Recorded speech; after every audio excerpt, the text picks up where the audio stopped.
রহমানের একটি দফা বাস্তবায়নে বিগত 17 বছর জিয়া রহমান সমাজ কল্যাণ ফোরাম রাজপথে ছিল। সার্বক্ষণিক সেই করোনা, প্রাকৃতিক দুর্যোগ, বন্যা, প্রায় মিটিংগুলোতে আমরা সেই একই রকমভাবে জনসমর্থনের জন্য, কর্মী সাধারণের জন্য পানি বিতরণ, স্যালাইন বিতরণ, এই কার্যক্রমগুলো আমরা চালিয়ে গেছি। আমরা সহযোগী সংগঠন হিসাবে আপনাদের মাধ্যমে এই বার্তা আগামী রাষ্ট্রনায়ক তারেক রহমানের কাছে পৌঁছাতে চাই, যে সংগঠনগুলো যেখান থেকে যেভাবে এই দলের জন্য কাজ করছে। আমি উদাত্তভাবে বলছি, আমরা যারা ত্যাগীরা আছি, গত 17 বছর যারা রয়েছিলাম, রাজপথে ছিলাম, জেল খেটেছি। আমি আমার বাড়ি ছেড়ে, আমার সভাপতি জেল খেটেছে, আমার বাড়ি ছেড়ে এখনও বাইরে থাকতে হচ্ছে, কারণ বাচ্চাদের স্বাস্থ্যের জন্য। বাট দলের জন্য নিঃস্বার্থভাবে কাজ করে গেছে এই প্রিয় সংগঠন জিয়া রহমান সমাজ কল্যাণ ফোরাম। আমরা ছিলাম, আমরা আছি, আমরা থাকব।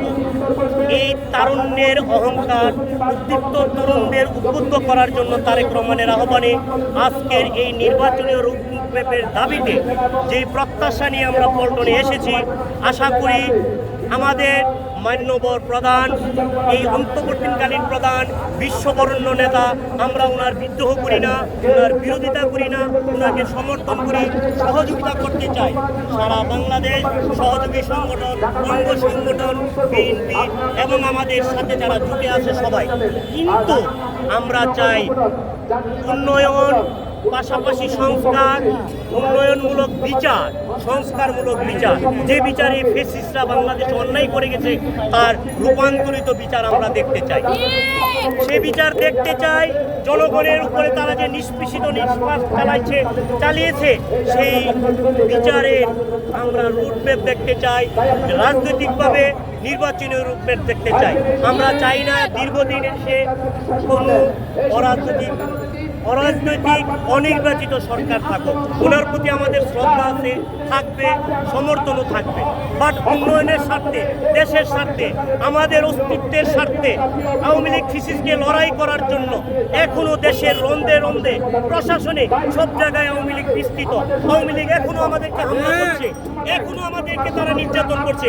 আমরা আর চাই না এই ফ্যাসিস্টদেরকে কোনো নির্দলীয় সরকার মোকাবেলা করুক। আমরা আমাদের মতো করে আইনিভাবে মোকাবেলা করব। এদেশের আইন তাদেরকে বিচার করবে। রাষ্ট্রীয় সংসদ, সেখানে একেবারে নিচু তৃণমূল থেকে উচ্চ লেভেল পর্যন্ত সংস্কার হবে তারেক রহমানের নেতৃত্বে। একটি দফা হলো সেই সংস্কারের রূপকথা। আমরা সেই রূপকথার বাস্তবায়ন দেখতে চাই আগামী রাষ্ট্রনায়ক তারেক রহমানের সাথে। আজকের এই জনসমাবেশে আপনাদের মাধ্যমে এই বার্তা পৌঁছে দিতে চাই, আমরা জিয়া রহমান সমাজ কল্যাণ ফোরাম ছিলাম, আসি, থাকবো। তারেক রহমানের নির্দেশে প্রয়োজনে বুকের রক্ত ঢেলে দেব, বিগত দিনে যা করেছিলাম সেইভাবে। ধন্যবাদ আপনাদেরকে, ধন্যবাদ জিয়া প্রেমিক সকলকে। জাতীয়বাদী শক্তির উত্থান এভাবে চলবে, দিক থেকে দিক, যুগ থেকে যুগান্তর। ধন্যবাদ।